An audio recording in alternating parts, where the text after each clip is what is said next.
I know that whatever I record is going to outlast me. This is my musical legacy. And I'm not bad-mouthing any of the stuff I've done previously, but I want the music to be good. When people pop in a CD of mine or listen to it on McLeod or whatever we have 100 years from now, I want my great-great-great-great-grandchildren to say, yeah, great-great-great-great-grandpa was pretty dang good back in the day. I think in this day and age, someone will be watching this podcast of yours 100 years from now, and they'll be like, yeah, there's great-great-great-grandpappy Brady talking to this guy with a cowboy hat. Who's that? You know?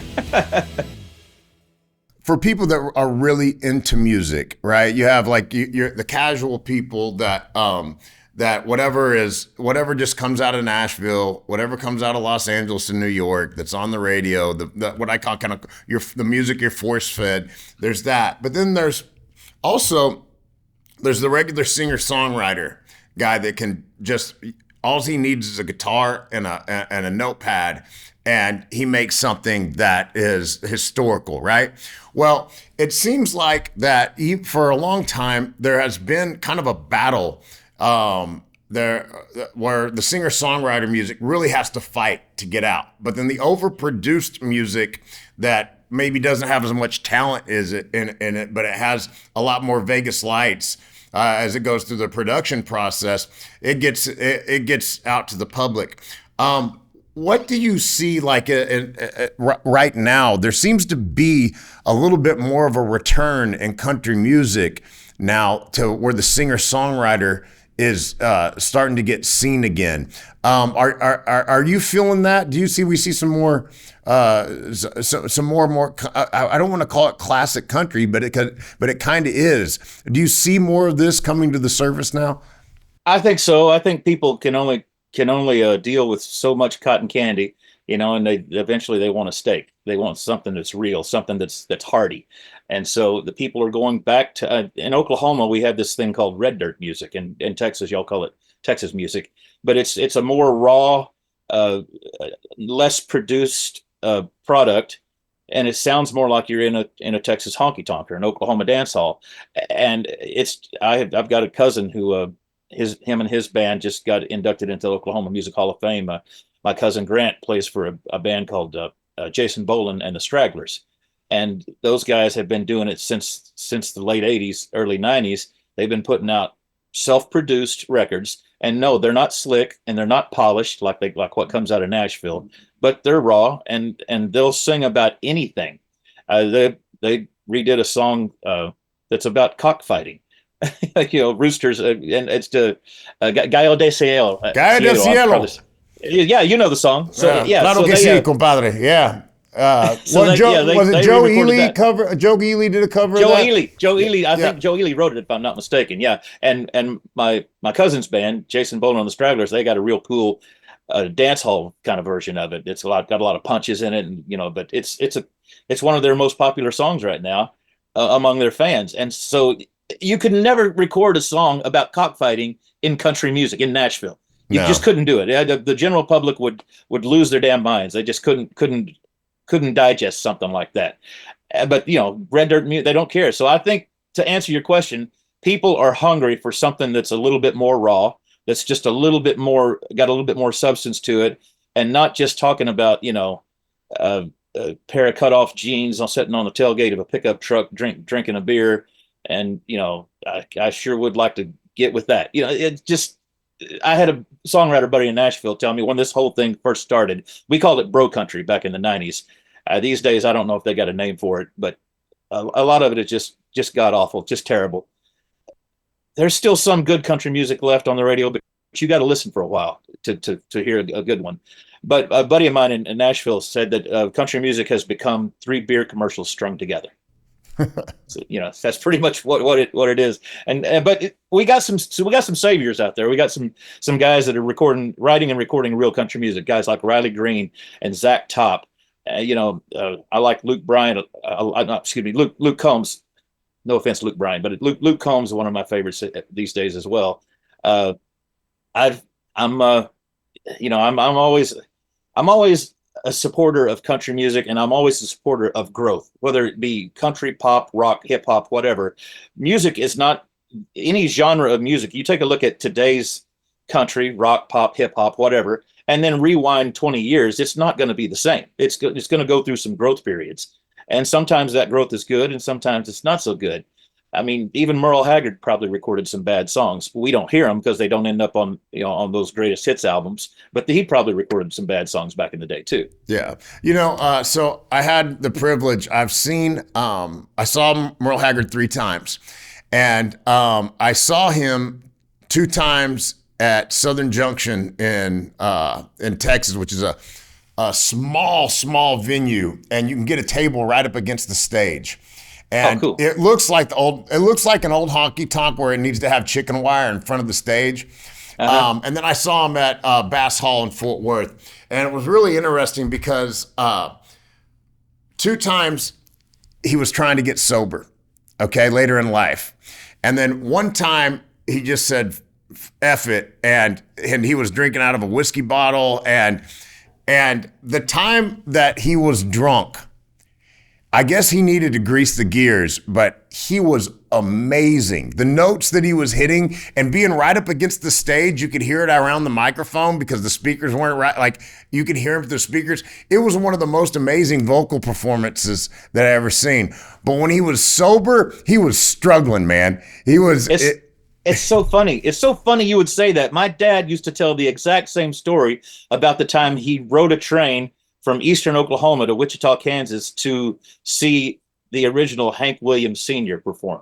They said that when he came out on stage and for the first set, he just wasn't very good at all and couldn't really remember the lyrics to his songs. And then it was like a multiple artist show. So they had a couple of other people perform, and they had Hank Sr. come back out to do a second set. And he said that he must have had a few drinks during that little intermission because he was awesome on the second set. He was just, everything sounded like his records. So I don't know, maybe some people, it's sort of like a learned. They were drunk when they learned it. They were drunk when they wrote it, and so they need to be drunk when they perform it.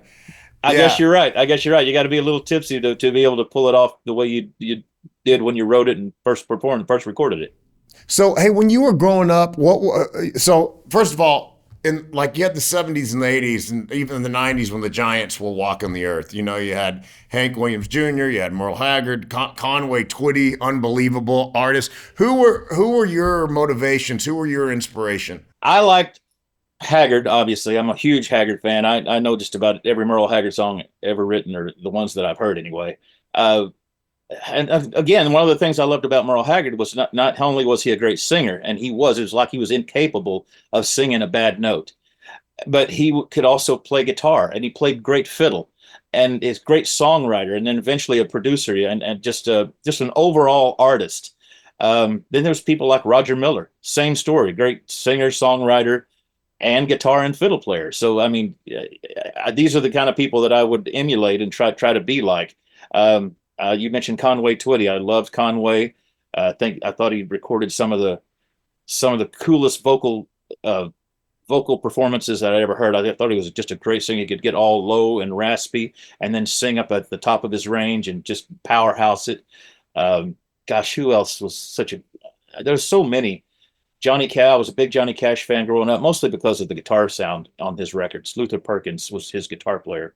And I just love that simple little tic tac kind of that kind of thing. I just loved that. And one of the reasons I wanted to become a guitar player was because of Luther Perkins's real simple electric guitar parts on all those Johnny Cash records. Gosh, so many. And then later on, when I became a teenager, I started getting into bands like the Eagles and Restless Heart, Exile, Alabama, Southern Pacific. There's some great vocal bands out there that really kind of got me into the band frame of mind. I wanted to be part of a band. Yeah, so I got a Don Henley story for you, man. So when I was in my 20s, I go on a date with this girl, okay, and she was his nanny, okay. Oh, really? And so she had been a nanny for another family, and she told me I was like, well, how did you get that job? And so she was she was a nanny for another family. I won't say what street Don lives on, but it was for another family on that street where very wealthy people live in Dallas. And anyways, so she was at this private school, and she was with this other child that she was picking up. and the Don Henley's daughter gets in the car, and they're running to go do some activities, and she's talking to the kid, and she said, well, you know, what does your dad do? And she said, well, he's a musician. And she said in her mind, she went, loser. And so, and so she ended up getting offered, she was no longer going to work for this family, and she gets offered a job by this other girl's parents. And she gets the address, and she's driving over there, and she's like, oh my gosh, they live right by. And she goes over there and she sees the house, and she was like, oh dear God. And it was Don Henley. Have you heard the Merle Haggard story about Don Henley? It might have been Glenn Fry, but I think it was Henley. When it was right after a Merle Haggard show, and Henley was at it. And I've heard Ben and Noel Haggard tell the story. It's all over YouTube right now. And so Don wanted to come on the bus and chat with Merle for a minute. So the bus driver, or maybe the tour manager, asked Merle, said, hey, Don Henley wants to come up here and chat with you for a second. Well, go ahead and bring him on. And Merle's rolling a joint because he liked to enjoy some of that every now and then. And he's sitting there smoking. They chat for a little while, and apparently Haggard didn't know who he was talking to. And Don said something like, man, we need to do some shows together. And Merle looks at him and says, oh, you got a band? He said, yeah, it's the Eagles. He knew who the Eagles was. He just didn't have any idea he was talking to one of the lead singers of the Eagles. Wow. Yeah. You know, that's funny. Those two guys vocally are probably like two of the most of their genres, maybe the two most iconic voices of that. I can tell you though, back in the 90s in East Texas, if you were trying to woo a woman and you put on a Conway, Twitty, Slow Hand and stuff like that, it increased your odds dramatically. There is a, yeah, I mean, like I think panties just disappeared because of Conway. So there was at the end of the song, I May Never Get to Heaven by Conway Twitty, there is a note that he hits. And so he goes through so many octaves as he hits this note, and then he goes higher and higher and higher and goes into this crazy, I don't know if it's a falsetto, it sounds like it could be, but he hits that note and he holds it from the beginning to end. I don't know how long the note is, but like 45 seconds or something. Yeah, it's amazing. I know exactly what you're talking about, and it's not falsetto. That's his full chest voice that he's singing in. I can't imagine the gulp of air he had to get to be able to get to, I know that little gradual that build that you're talking about, and it is amazing. And think about this. He recorded that song back in a day when there was no such technology as tuning technology. And there may have been multi-track by that time, so he could have maybe punched it in or maybe waited and got a great big huge voice and just sang that one last word. Yeah. But I don't know. I mean, the man can sing. I saw him perform live at Fanfare in 1978 or 79, back before they even had it downtown, back when it was still a municipal auditorium in Nashville. And that guy was amazing. I mean, it was dark. The whole room was dark. And then all of a sudden you heard his band strike a note. The lights came on. Oh, no. First you heard, hello, darling. And then the lights came on and you saw 10 or 12 women faint on the front row. It was just amazing. Yeah. So there's a story. So David Coverdale was the lead singer of Whitesnake. And there's a story that I forget the lead singer of Def Leppard, but I guess they were recording in adjacent studios. And was it Mutt Lange, I believe, was Def Leppard's producer. And they were having trouble getting the vocal tracks down. And David Coverdale comes in, and the lead singer of Def Leppard is just beat to piss from trying to get this down and failing. And David Coverdale comes in, and he comes and sings, and he lays the track down in one take, right? And he comes down in one take. Have you ever seen guys that could do stuff like that? I heard Joe Diffie was like that. I never got to witness it myself, but I heard stories that Joe. There's a thing that we call the scratch vocal, so that when you bring all the musicians in to just record the tracks, you got somebody in the vocal booth, the lead singer, singing a vocal so that they can play to it. And most of the time, we call it a scratch vocal for the very reason that you don't usually keep it. You scratch it, and you to go in later on and record, however many takes it takes you to get it perfect.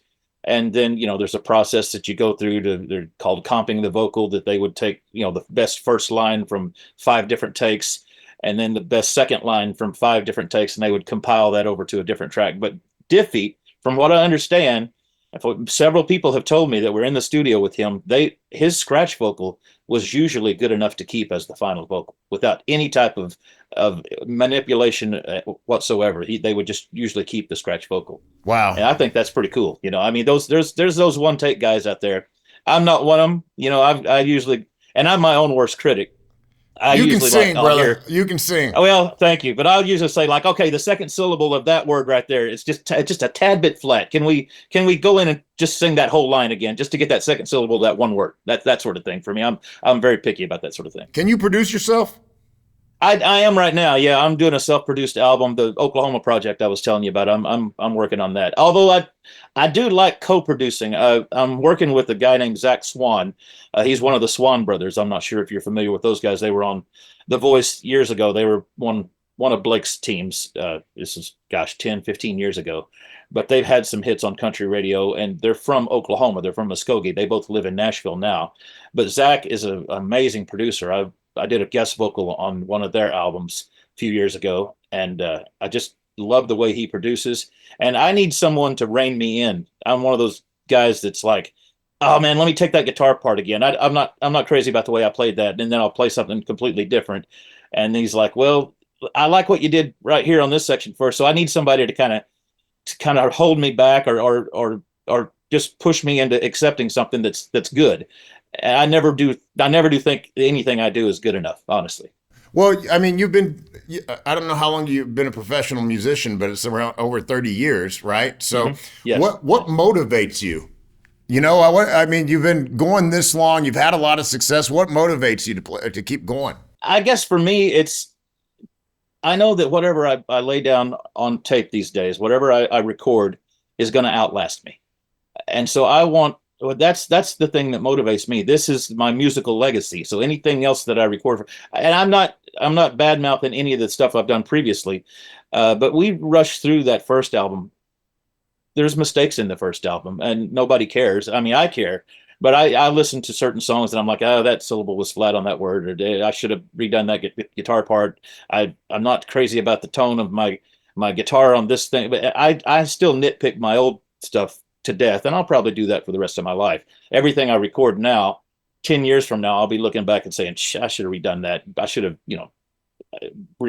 done a better take on that one or whatever. But I want the music to be good. I want when people pop in a CD of mine or listen to it on the cloud or whatever we have 100 years from now, I want my great grandchildren to say, yeah, great grandpa was pretty dang good back in the day. I think in this day and age, someone will be watching this podcast of yours 100 years from now, and they'll be like, yeah, there's great grandpappy Brady talking to this guy with a cowboy hat. Who's that? Yeah. So I was in the restaurant business for quite a while, just as a side for fun, and but when I go to restaurants. Because I've been in that business and I know about kitchen timing. I know about how waiters should serve. I know about how the food gets processed. Sometimes, like my mind, I can't enjoy my meal because I'm thinking about what's happening in the business. When you listen to music, right?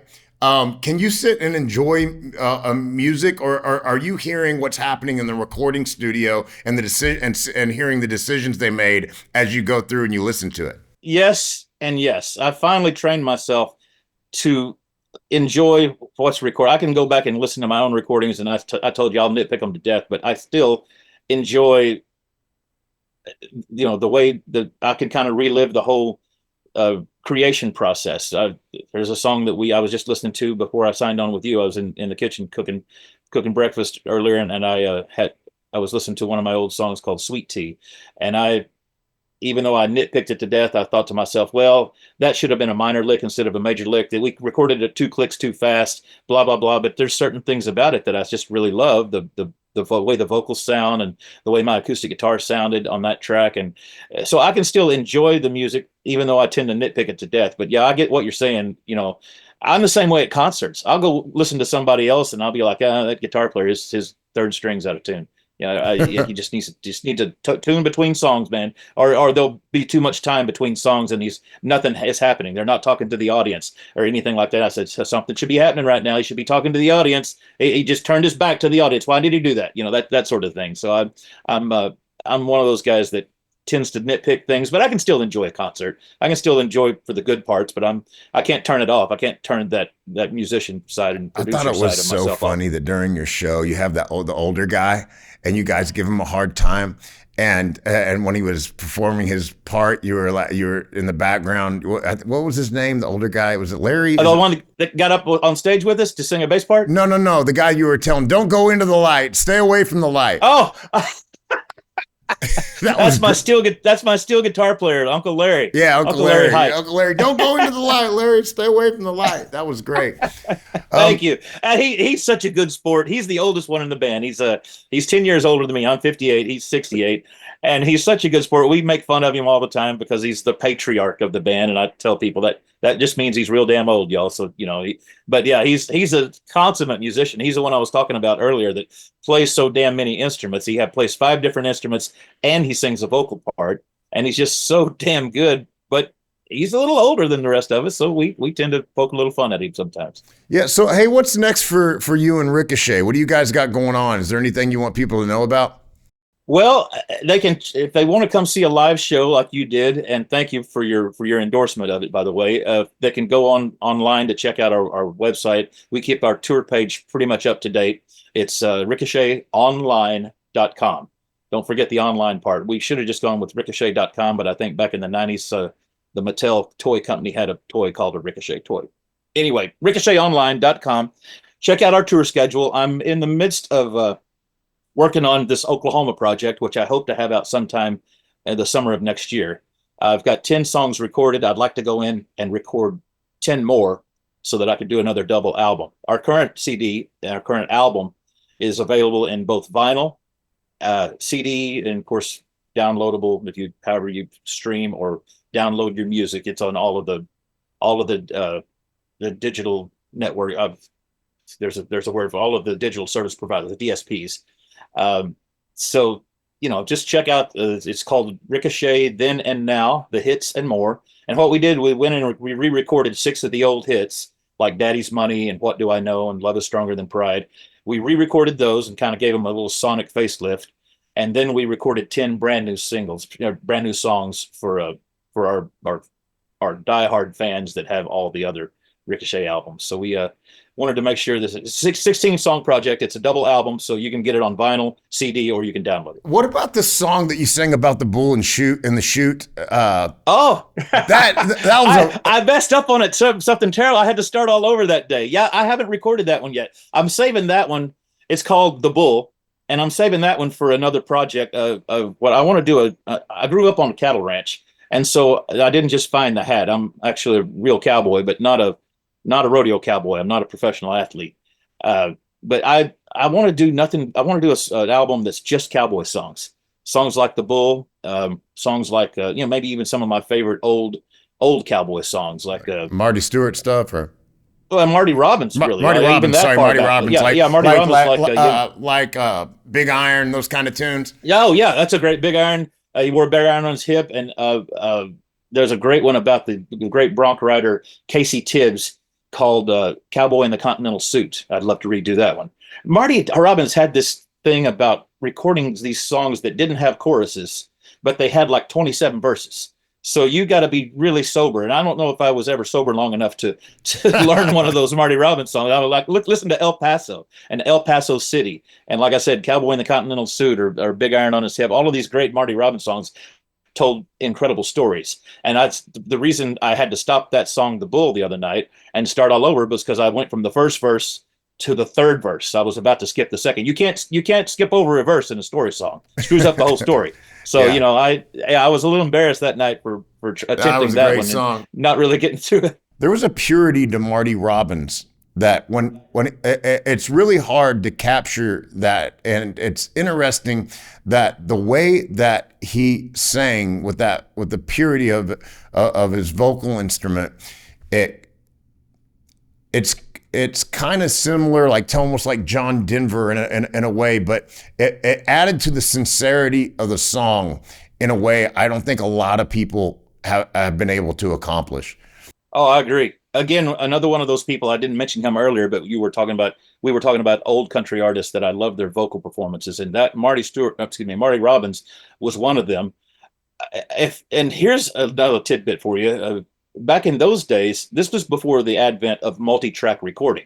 So if you messed up, you couldn't just go back and take another take at it while the rest of the band, was already their part was on tape, but you might have made a mistake. You couldn't go back and fix your part.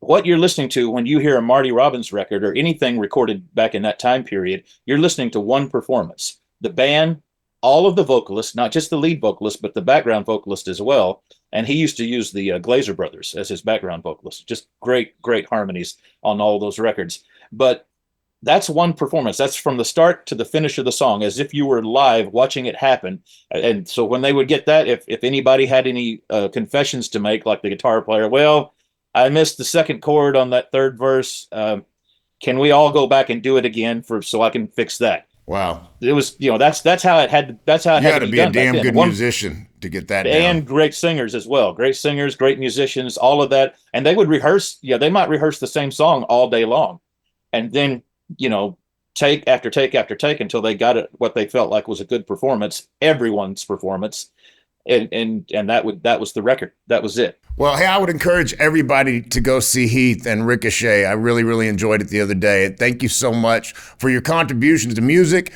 and take care of my cousin Dylan out there. Give him some love, and I look forward to seeing you again, man. Thanks for coming on. I've really it's been a pleasure talking to you. Brady, it's been my pleasure, and Dylan's the one that takes care of me. To be honest, he's the one that makes sure I'm where I'm supposed to be. He's not just my sound engineer and my guitar tech. He's also my tour manager. And brother, you are welcome at any Ricochet show from now on. If I ever hear of you paying for a ticket, you're gonna have an enemy right here. Thank you for that. You are always on the guest list, my friend. Thank you so much. God bless. Heath Wright, ladies and gentlemen. Have a good one.